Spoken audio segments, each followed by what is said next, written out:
Hello, good morning everyone. Magluluto ako ng agahan dahil pag walang pasok, ako nagluluto ng agahan sa aming tatlo.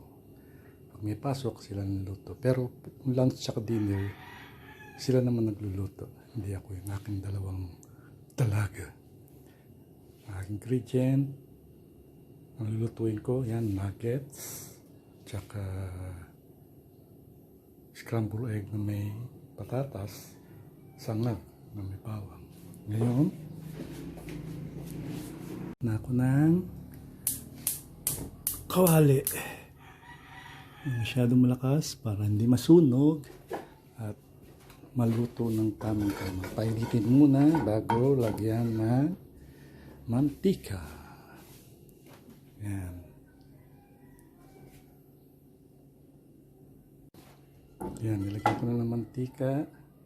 Masyadong marami para hindi oily yung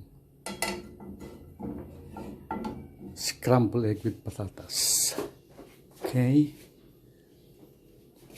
Now, lalagay ko naman yung patatas.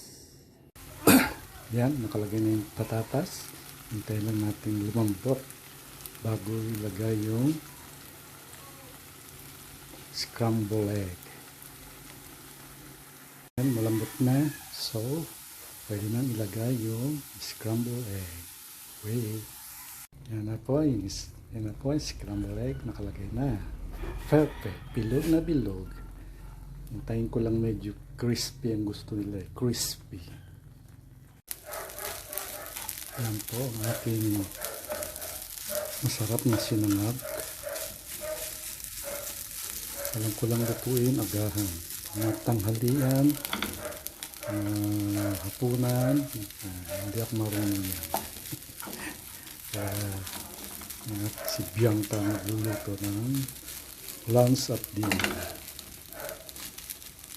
Yan ang aking finished product. May dalawang nugget sa ibabaw. Yan ang aking sangag.